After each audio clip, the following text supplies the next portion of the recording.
Morning Talk with Siki Mgabadeli. And it's 5 minutes past 9. You're listening to SAFM, South Africa's news and information leader. We're going to begin our conversation this morning with Dr. Fowzia Siddiqui about the campaign to free her sister, Dr. Aafia Siddiqui. Aafia is a Pakistani neurosurgeon who disappeared mysteriously from Pakistan in 2003. She was subsequently rearrested and was extradited to and sentenced in the United States. During her trial in the United States, Aafia alluded to being raped, tortured in secret prisons and having her children harmed. She was finally sentenced under what some rights organizations term questionable grounds in 2010 to 86 years in prison. Her sister is in the country on a speaking tour and to garner support for Dr. Aafia Siddiqui. She is our guest this morning. She's going to talk us through her sister's story and also some latest developments in that regard. We'll take your calls on 0891 104 207. SMSs 34701.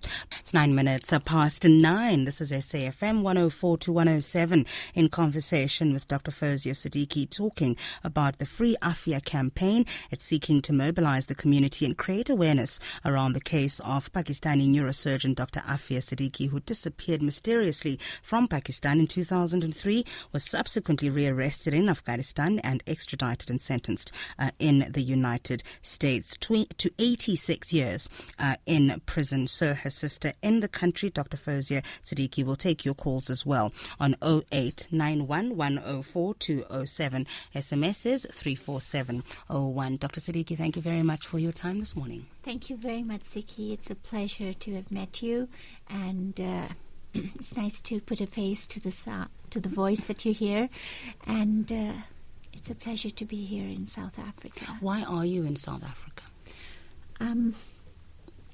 For the past, it's 9 years now in March. My sister disappeared and I've been trying to locate her. Then we managed to locate her and been trying to run a campaign for her release. And in Pakistan, she's known as the daughter of the nation. And there's scores of people, and she's like, every politician has to use her for elections and all of that. But there's so many misconceptions and disinformation, I would say, across the media, and that because of the mystery of where she was, what she was, and the way the trial was set up, everything just doesn't add up. Okay. Actually, nothing adds up So there's so much information, and trying to get all of that and throw away that and actually form a picture, my guess would be as good as anyone else's until we got an investigation done. Okay, and we're going to talk about some of the elements of that investigation, and also talk about some of the reports, what's been said, what you understand to be the truth, and what the investigation. It was done by the International Justice Network, if I'm not mistaken. We'll get to that. But you're in the country, I understand, on a speaking tour to garner support. Yes. How have you found your experience so far? I was invited by CII to come here for talks because people wanted to know, and they wanted to get to know the family also, because that would help them feel who the real Aafia is. And my reason for coming to South Africa as the first international tour was my own personal links to Africa. My childhood was here, and I love the people of Africa. I love their straightforwardness, I love the very fact that there is no hypocrisy here. And that's what I missed when I left. And coming back here, I saw that the people are, they've matured even more than it was then. And then South Africa. I think who else could feel and understand my struggle than the people of South Africa? Who've gone through this. Let's talk about that struggle. As you say, 9 years, no idea where your sister was. Let's go back a little bit. What happened? I understand, obviously, she studied in the United States. She entered the U.S. on a student visa in 1990, eventually returning to Pakistan. take us back. What actually happened when she returned? Well, while she was in the United States, because there's lots of allegations there from the university, for example, and what she might have been doing during her student days, allegations around her joining the Muslim Students Association in college and what she might have been involved with there. I think that's the first thing we need to deal with. Right. Actually, Aafia is the youngest of three. We're three brothers and sisters, and since a child she was very bright. She also, she never liked to get into arguments or anything like that, and she had a very kind heart. She loved dolls and animals. Any animal she would find on the street that's hurt or anything, she would bring it home. Our home was like a zoo. She's brought rabid dogs. No. She's been, and she's had to be injected in the stomach, Dear. But that didn't deter her. She would still continue to bring them in. He's sick. He needs help, you know. But this is what she was as a child, and as she grew up, she was always, academically, she excelled. It was like success was just after her. And so at a tender age of 17, because of her very good academic career and everything, she went to Houston, Texas, to the U.S., where my brother was there. He's an architect.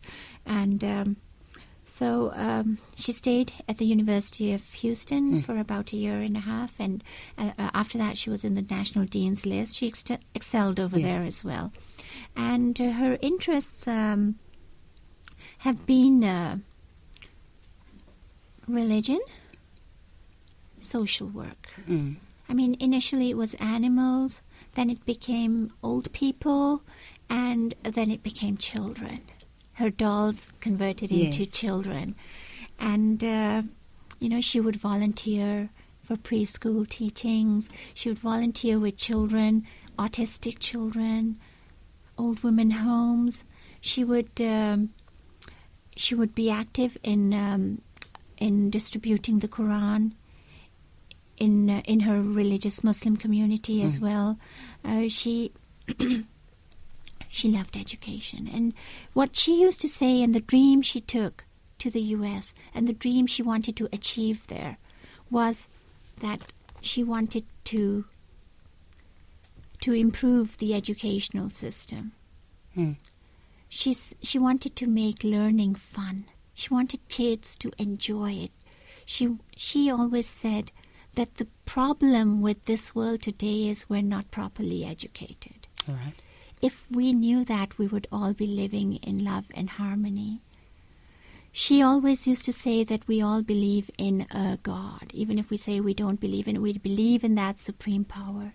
She would believe that the religions, whether it's Christianity, whether it's Judaism, whether they're all religions of peace and harmony, of mercy and compassion. So she would have never been party to any organization that had any form of extremism or terrorism link. Oh, she would never. She couldn't. She would faint at the sight of blood. I mean, and that's what she did there. And I would say, in the words of Andy, a family friend of ours who had sent me an email, I was actually thinking of just reading that out, what she was doing there. But he had said that for those of you who don't know the difference, I will use the Christian term for these kind of actions. That is one of a missionary, not a terrorist. And that was what she used to do. Those were her hobbies. And anyone there who knew her, this is what she used to do. And you see that in the testimonials from the students that she was with in college and university. Yes, in everyone. the her United professors States. And all, they will tell you. And then she went on to MIT. So after being on the National Leads List, she got an offer from MIT. And MIT being the big Ivy League, and with all of that. So it was an opportunity that she took. Studies at MIT don't give you a lot of time for anything else, especially if you get married and you have a kid as well. So it's your family and your studies. If you can just do that, that's a big thing. I mean, Aafia is the person for whom Professor Noam Chomsky, who's a renowned professor, had said that Aafia is an institution in herself. She will bring change wherever she goes. So she wasn't just an ordinary person as far as academics was concerned. But deep down, she and then I just want to clarify one little thing, Yeah. Siddiqui. She's not a neurosurgeon. She never even went to med school. She never What does she even... have her PhD in? It's in, you could say, neurosciences and Neurosciences. education. Okay. She was an educationist. Her thesis was learning through imitation. Yes. All right. Neurosciences and education. Right. And then And when why did she leave the United States to go back to Pakistan? Right. After she got her doctorate, her husband decided to move back to Pakistan. So they left. During that time, there were some allegations that you read on the internet and they were all attributed to her husband, not to her. And he made the decision to leave. To go back. When they came back, there was some kind of... I was in the U.S. Okay. The last that I saw Aafia was in 2002. All right. And she disappeared in 2003. So what happened in Pakistan, I would be giving you like a third-person view. And I won't go into details. I mean, personal. But then there was some kind of a disagreement between them. And there was a divorce. Okay. And immediately after the divorce, it's kind of... And my father also passed away during that very critical period. So as Muslims, after the divorce, there's like a 3-month mourning period, which is called the Iddah. Okay. So this was in I think September or so. So 3 months, October, November, December, okay? After that, my mom also was going through that. So after that, when she got out of that mourning period, she went back to her educational thesis and she said, I'm going to start working with the kids and implement what I learned into a system. And she was taking all those things, everything that she had worked for her entire life with her 3 kids and all, and she said, I'm going to take a break, and she was going to Islamabad. Okay. And that unfaithful day in March, She disappeared. She never came back. And that's the day my mother keeps crying about. Why did I let her go? She went for a dream. And then disappeared. With her children. Ahmed, the older kid, was 5.5 years old. Wow. Mariam, 3.5 years old. And Suleiman was only 6 months old. We're going to pick up from there, Dr. Fowzia Siddiqui, and we're going to talk about the International Justice Network's own investigation and what they were able to establish, and basically what happened between March of 2003 and today, the 21st of February 2012, and where things stand today. And we're going to take calls as well on 0891 104 207. SMS is 34701. Morning Talk on SAFM. 23 minutes past 9 here on SAFM, South Africa's news and information leader, talking about the Free Aafia campaign in conversation with Dr. Fowzia Siddiqui, the sister of Dr. Aafia Siddiqui, and the campaign seeking to mobilize the community and create awareness around the case of Dr. Aafia Siddiqui, who disappeared mysteriously from Pakistan in 2003 and was subsequently rearrested in Afghanistan, extradited and sentenced in the United States to 86 years in prison. So her sister in the country to mobilize support, telling us about her sister's life, her story. And now I want us to pick up, Dr. Fowzia, from what you now understand from the investigation, what actually happened after March 2003. Right. Aafia and her kids were picked up. They were framed, according to the report. They were framed and... framed how? Poor Aafia probably doesn't even know why she's locked up all these years and why she's going through all of this. So she was...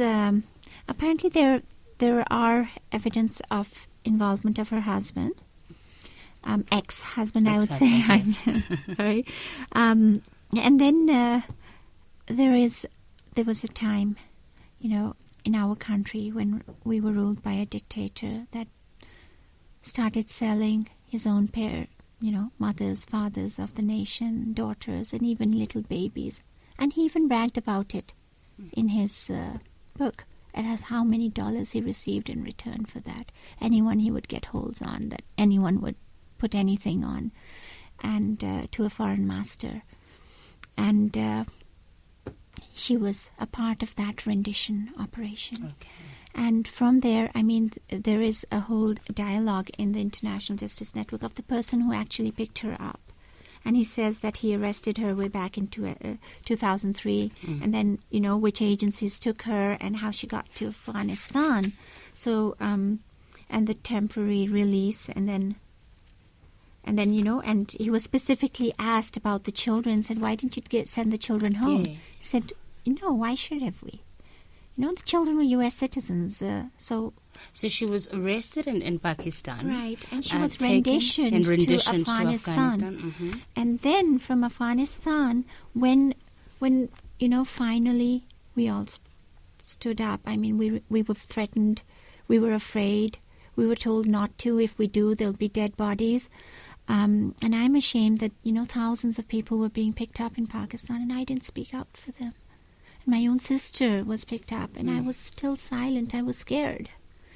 But then when in 2008, after the human rights organizations and all, I would write letters. I would, you know, finally, you know, things started moving, and they found evidence that prisoner 650, the Grey Lady of Bagram, or the Ghost of Bagram, that there is a prison in America. There is an American base in Afghanistan at Bagram, and there is a prison that is even worse than the Guantanamo Bay, and there are women and children over there, and their treatment of the prisoner, and they had like on the uniform written 650, and that's kind of well known, and you know, the blood-curdling screams that they would hear from there of the women screaming.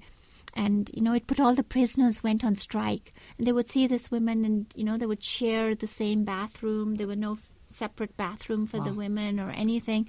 So this was prisoner 650. And then they pinpointed, and one of the prisoners that was released to the U.S., back to UK, after the British people stood up and took to the streets, he was finally released. Yes. He said, and he identified one of the prisoners, prisoner 650, as Aafia. And that's when finally I got the courage. There was evidence in that, and I stood up and I spoke at the press conference, and then things started moving. And then what happened? Was she released in Afghanistan? That is when, almost as if by magic, within a week, you know, when there was a whole momentum, everyone was going to, you know, charging to Bagram, we need to see prisoner 650. Suddenly, before a couple of days before we were to land in Afghanistan, a confused and disoriented Aafia reappears. And then this whole story of another arrest. Yes. And another. When she was initially released, were you able to see her? Was any family member? Nobody knew anything. I mean, it's just when we heard that she's in Bagram, you know, there were lawsuits, there were lots of things that were put in. There was a lot of pressure on the Afghan government and on the US and UK also. I mean, the House of Lords was all at this, the Human Rights Watch and everyone, the Asian human rights.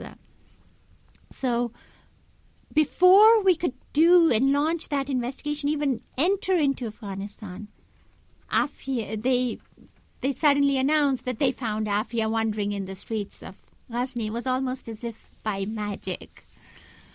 Isn't that? I mean, it's a coincidence, but I mean, is it a coincidence? And such a timingly coincidence. For the past 5 years, she's as if she never even exists. She's like disappeared, fallen off the edge of the earth or something. And then suddenly, when all this pressure comes and we pinpoint her to a certain place, in the same country, she's found in a confused and dazed state. So they never ever admitted that she was prisoner 560? Prisoner 650. Actually, sorry. They did. Actually, according to the investigative report, there are authorities that have. And journalists. I mean, this is a lot. I mean, I have a lot for the journalists and the media to be thankful for. That, you know, there are people in there that just want to dig. They want to find out the truth. So they kept, you know, pushing and sending emails to the State Department that, you know, we need a statement from you in that. And there are people from there also who are humans. It's a system that's just gone out of control in the whole confusion of this war and terror. But that doesn't mean that the people are bad, Well, I want to talk about, how she was then extradited to the United States. The trial that some analysts have they've described it as she was sentenced under some questionable grounds. We're going to talk about what the International Justice Network has found, particularly with the trial, and then of course today being in solitary confinement, from what I understand, is it a military prison in the United States? It's a federal medical center. It's like a political prison, where a mental institute. Where they do brainwashing and things. That's my understanding of that. It's known as the House of Horrors in the U.S. Where is she? Carsewell, Texas. Oh my God, that's the response again. It's the House of Horrors. And that's from Americans calling it the House of Horrors. All right, we're going to pick up on that, and we're going to take calls. Bashir, Zahira, and Hope, stay on the line. It's 26 minutes to 10 in conversation this morning with Dr. Fowzia Siddiqui, sister to Dr. Aafia Siddiqui, who is presently incarcerated in the Carsewell Institution in the United States after having been sentenced to a prison term of 86 years. Some interesting developments in this particular case, just talking about some of the findings of an investigation conducted and the report released by the International Justice Network and attorneys, of course, for the family of Dr. Aafia Siddiqui. We're going to take calls on 0891104207. SMSs 34701. We're going to pick up on what happened in the United States after Dr. Aafia Siddiqui was extradited there. But before we do that, let's take some calls, Fowzia, if you don't mind. Let's hear from Bashir in Lenasia. Hi, Bashir. Hi, Siddiqui. Firstly, just 2 points. Firstly, my compliments to you for hosting this program. Apparently, Radio 702 and Yusuf branch of the Press Club didn't think that this issue warranted any publicity. My question really to your guest is simply this. She stated that, Aafia is supposed to be the daughter of the nation in Pakistan. Her name is on every politician's lips.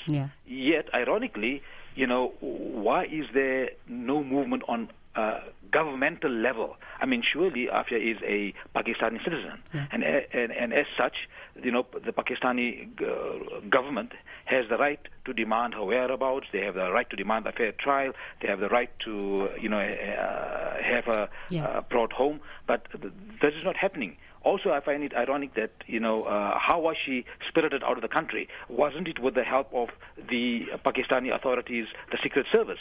So, these are issues, it's easy to make just America the bad guy, but, I think we should also focus a little bit on Pakistan. Okay. Thanks. Thanks, Bashir. We'll answer him in a moment. Zahira in Johannesburg, morning. Good morning. How are you? I'd just like to leave a comment without any question. Okay. I had the opportunity of attending. I first of all would like to greet Dr. Fowzia with the greeting of Assalamu alaikum wa rahmatullahi wa barakatuh. I had the opportunity of attending the Free Aafia dinner campaign on Friday night. I just want to applaud Dr. Fowzia for what an emotional reality she took us through. I've been following this tragedy for 9 years now, and I can't imagine what their emotions are like. I just want to say to you and your family that apart from being your Muslim sisters, we are your humanitarian family. We will hold your hand and we will pray fervently until the daughter of your nation returns, until our sister returns. I applaud your bravery and I applaud your resilience.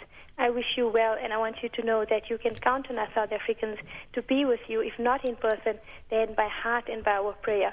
You have our 100% support. All right. Thank you very much. Thanks, Zahira. Thanks for your call. Hope in Johannesburg. Good morning. Good morning, Ziki. I think your guest is raising a very, very important issue of how prisoners were actually kept by collaboration of the U.S. and a number of other states, Pakistan, Afghanistan, Egypt, a number of them, Jordan, where people were kept, some of them in Guantanamo Bay, an illegally occupied place by the U.S. I think it's a very, very big issue. I mean, during that, it's a part of that whole thing of war on terror, where people were kept there for years and years without trial, It reminds me of our Deputy Foreign Minister, Comrade Ibrahim Ismail Ibrahim, who was abducted in SADC, and they claim that he suddenly appeared in the streets of Pretoria. I mean, how does a high-profile MK person appear in the streets of Pretoria? Also oriented. Now, this is the kind of thing we're dealing with. States are use extrajudicial methods of dealing with people they see as opponents. All right.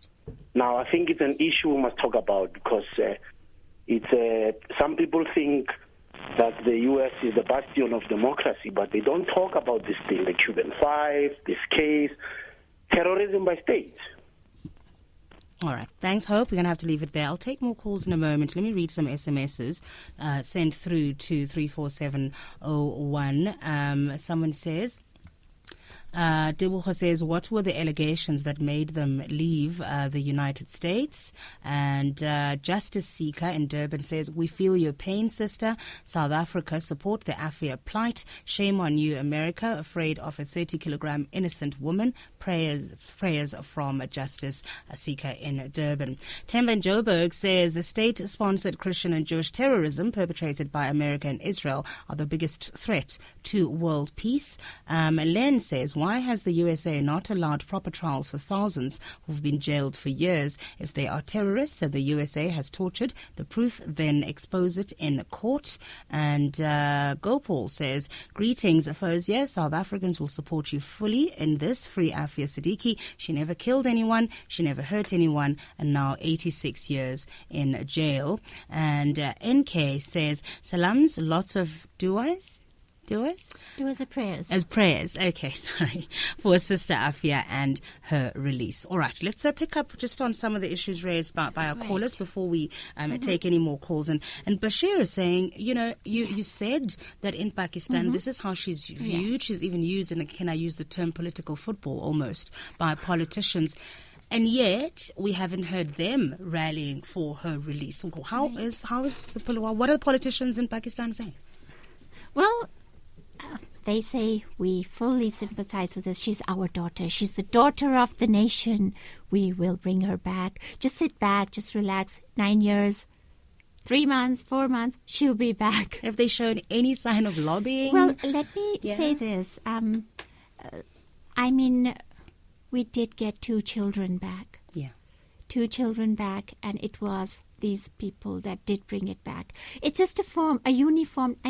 Ours is a weak government. We're going through a lot of turmoil at this point. And I think they need support. They need some support in that. And I'm really hopeful that it will happen. I do want to clarify that we have, as he said, that, I'm trying to make America the bad guy. Yeah. No. We have no political or ideological issues with the U.S. It's just one of justice. We're all proud of our education from the U.S. I'm a Harvard graduate.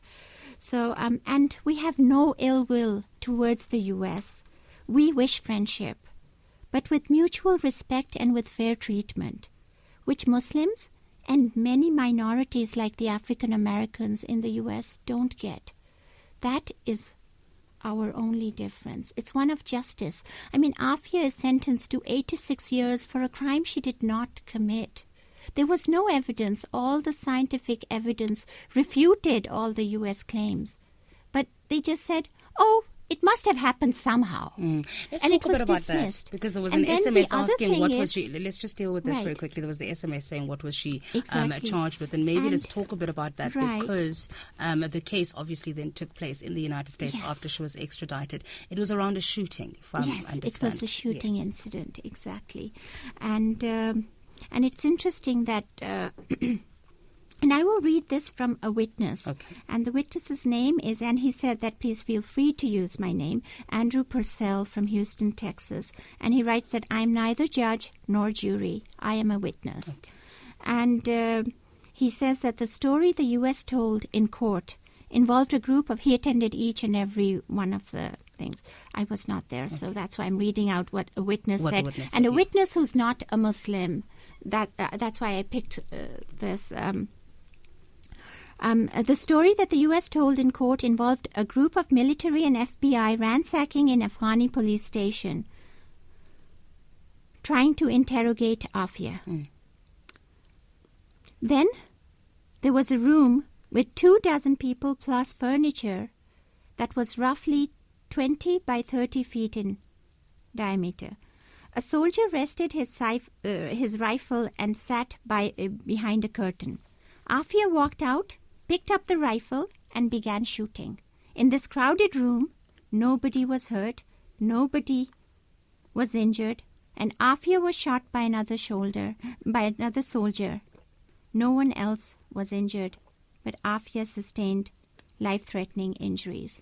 So this is the story that the United States was telling. Right. And then the next day, the FBI and the soldiers and marshals returned to collect evidence. They took pictures of everything. They found 2 bullet holes, but no bullets. These were holes that Aafia was supposed to have made. On the last day of the trial, the defense provided a videotape and photographic proof that the bullet holes were there a week before the shooting at a press conference in the same room. The prosecutor simply said, "Oh, they may have gone somewhere else. We don't know, but this happened." And they charged Aafia with snatching that rifle and shooting an attempt to murder U.S. personnel while in custody. Now, the interesting thing here, that was the quote. Yes, that was the quote. That was the quote. End quote. Okay, this is me speaking. Yes. I'm sorry, I don't. No, it's fine. And what's confusing for me is that, she's in custody for so long. She's in your custody or someone's. Why is she not charged for? Why was she in custody in the first place? So why are you not charged? What was exactly? I mean, what was she arrested for? I think this is the first time in history that you're doing a post-arrest trial and not even talking about why the pre-arrest crime. I mean, if she was arrested, there would be a crime, right? Yeah. Where is that crime? What is it? Now, you think that it was all because of the war on terror? The judge Berman, and I'll just read out again the eyewitness. Yes. He says, now this is quote again, "The eyewitnesses got significant promotions. Aafia did not leave any fingerprints on the rifle, okay. No bloodstains, nor did the rifle show evidence of having been fired. The scientific evidence refuted the eyewitness accounts of the event. This is the definition of reasonable doubt. The eyewitnesses got significant promotions and rewards for their participation. The Afghan interpreter got a green card. One of the FBI guys was put in charge of Attorney General Eric Holder's security. The list goes on. This is the definition of reasonable doubt, except if you are a Muslim. Evidence of her involvement in terrorism was introduced in the entire media. Though in court, the judge said that Aafia is not being tried for terrorism. She has no link to Al-Qaeda, the Taliban, or any terrorist group. This is part of the transcript. But Aafia was not allowed to challenge this because it was not relevant to the charges that were put to her. But it was still admitted as evidence in the entire court of public opinion because it made her scary. Everything above was part of the trial. I was there. Andrew Purcell, Houston, Texas. I am neither judge nor jury. I am a witness. My appreciation to the wide range of South Africans who continuously provide positive feedback and ideas on how government could work better and indeed differently. On the 22nd of February, we find out how your tips were used and how the budget is going to affect your standard of living. The Minister of Finance is expected to map out state spending and how government will raise money for the budget. Tune in to your favorite SABC radio station from 2 p.m. as we find out what road the Minister plans to take for the long walk to economic freedom. Brought to you by SABC News, Africa's news leader.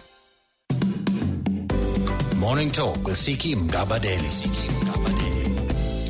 On SAFM, South Africa's news and information leader, let's hear from Gopal in Durban. Hi, Gopal. Hello there. Thank you very much. I must compliment the sister Fowzia for taking this battle forward.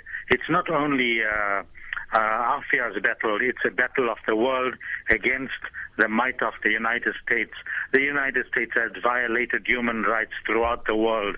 They have bombed the Vietnamese, they have killed Che Guevara, they have killed Allende in Chile. And they even were responsible for the jailing of Mandela because they leaked the information. The Secret Service leaked the information of where he was to get captured. So we have got a huge battle against the Americans. They are not the best in the world. We have to push together because their violations against human rights, against bombing of children, against destroying the environment goes on and on and on. All right. And Gopal, listen to me for a second. I understand your point, but the Americans aren't here to defend themselves. We're talking about this specific case. So let's be very fair at the moment. Okay? I have done a detailed study on the internet on the Aafia case. Yeah. And I think it is a gross injustice to have her for 86 years, in prison. She hasn't shot anybody. She hasn't killed anybody. She hasn't hurt anybody. So what is the purpose of having her in prison? That is the big question. Okay. And I've set out on Facebook to 10 people every day to, campaign for a release. And I urge everybody to look at this case carefully. And if we have the sense of justice in us as South Africans to move forward and push forward every day of our lives to get her back to Pakistan.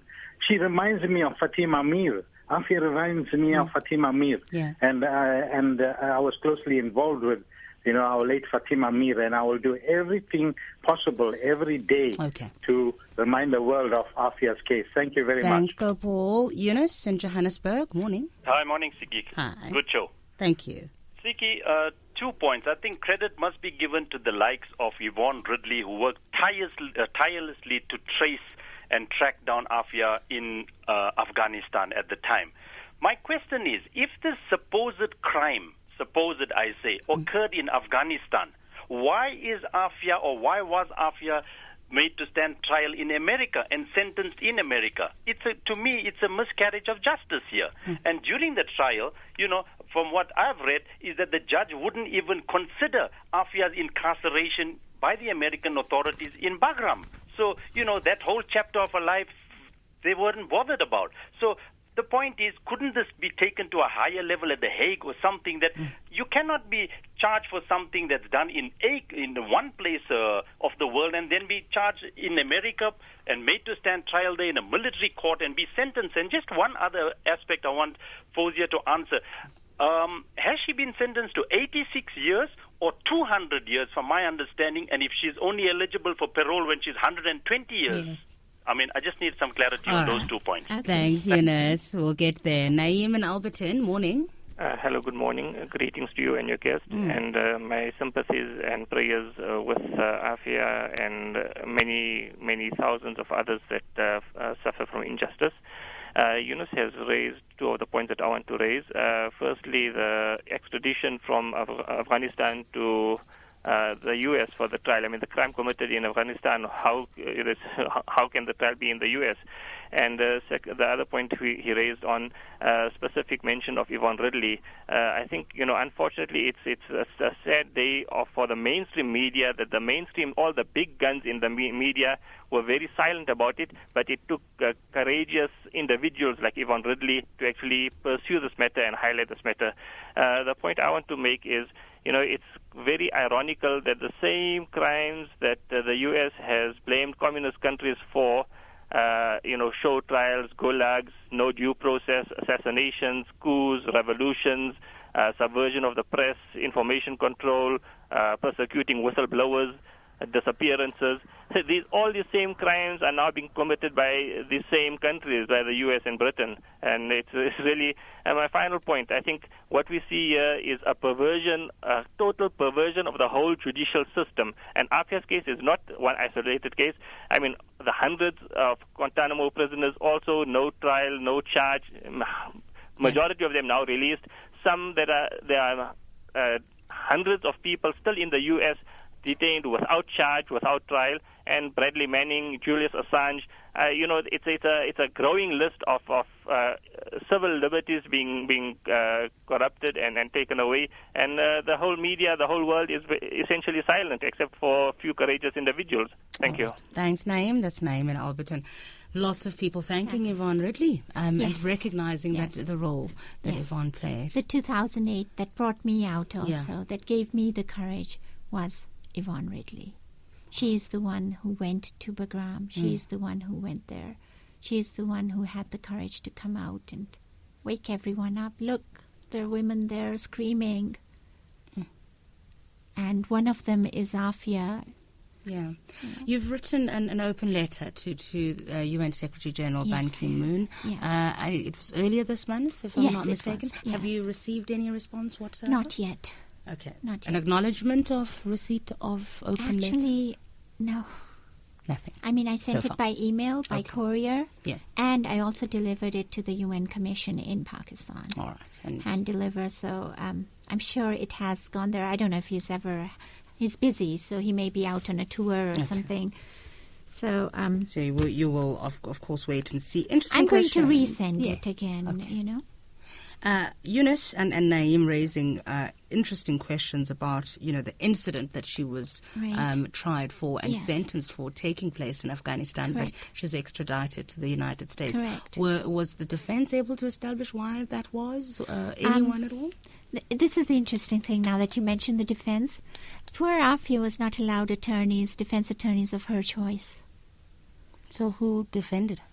The U.S. court-appointed lawyers and the Pakistani court-appointed lawyers. She was not allowed independent lawyers. And when she asked for it, the judge said that, what I've been told is that he dismissed that, saying that, you've got very good representation and you wouldn't know how to pick the right person, so we'll stick by what you have. I mean, I think it's everyone's right, and that's what I wrote also in the open letter, that a right to fair representation. It's basic right. I mean, say I want someone who's not as qualified to represent me, but I trust that person, I want that person. That's my right, I may be messing up my life, but it's my life, So, and escalating it to an international court, now, is that possible? Now, the thing is, jurisdiction, to my knowledge, they did not, because Aafia is a Pakistani citizen. She's not a U.S. citizen. And allegedly the crime took place in Afghanistan, so she would either be tried in Afghanistan or she would have to be sent back to Pakistan and be tried over there. That's what the international law says. But no, she was rendition. This again makes it a rendition operation. She's shot, and then in that condition, she's taken to the U.S. and immediately indicted for something that's as vague as you've heard. And she also gets sentenced with no forensic evidence proving anything. Yeah. And then the Hague, the Vienna Convention, the Geneva Convention. Aafia was a Pakistani citizen. They allege that she was in Afghanistan. If you take just their story, she was arrested in Afghanistan. Or she was in Bagram, right? She had the right to consular access. That's the International Declaration of the Geneva Convention. There's a Pakistani consulate in Afghanistan. Why were they never informed? How could they just rendition her to the U.S. without informing the Pakistani consulate? I mean, these are questions to be raised in the International Court of Justice. Those are things. Will it go there? These are high things. We're just a simple family. Just education is all we have. We're not big landlords. We're not any politicians. We're just normal, ordinary people like you and everyone else walking the streets. Well, would you be able to take it to the international? There are ways, and lawyers would know, but I mean, these things cost a lot. Yeah. And we are trying to do what we can in the means that we have. So there's an SMS saying, how were you able to find the children? I know you were only able to find 2. Very difficult. Yes, 2 out of 3 have been located, and it was through campaigns and public pressure and pressure from the media that helped, spread the story. Where were they? In Afghanistan. Okay. Ahmed was in prison there. That's where they found him, and there were a lot of human rights organizations that actually helped locate him, and helped in the mediation. It's a very complicated, long, and a very sinister story. And part of it for me getting custody was that I'm not to really reveal a lot of the things that they're going through and that went through over there, the tortures and stuff. Okay. But there is one thing I can say, that I think there's no worse form of torture than taking away a mummy from little children. I think. And talking about torture, there's a couple of SMSs also asking, where is it? Sorry, I need to just find it. If we can go up a bit more, please. Other way. There we go. Says, thanks, Siddiqui, for helping to raise awareness. What torture and abuse has Sister Aafia been through, and what is her condition at present? What do you know? Okay, there are lots of stories, there are lots of rumors, and, the more that they don't tell us and keep her in solitary confinement, the more you start feeling that the rumors are true. I would only quote what is on government record in Pakistan, and that would be the fair thing to do, because, I'm not here to spread sensationalism. I just want people to know that there is a lot of injustice out there, and I need their help. So there is an incident of Aafia when the members of the Pakistani Senate had gone to meet with Aafia. There, she had mentioned, and it is part of the Senate report when they came back, they mentioned an incident in which Aafia was stripped naked in her wheelchair. She was at that time still injured from the bullet wounds, which were not recovering. Her small intestine apparently has been removed, and so she was doing very poorly. She was in a wheelchair when 5 U.S. Marshals or prison officials or whoever they were, some had masks covered, in the hallway, stripped her naked, and were humiliating her when a woman came out and she covered her with a blanket. And all this is on CC cameras in the hallway, and it's videotaped. That's mentioned in the Senate report. Senate report.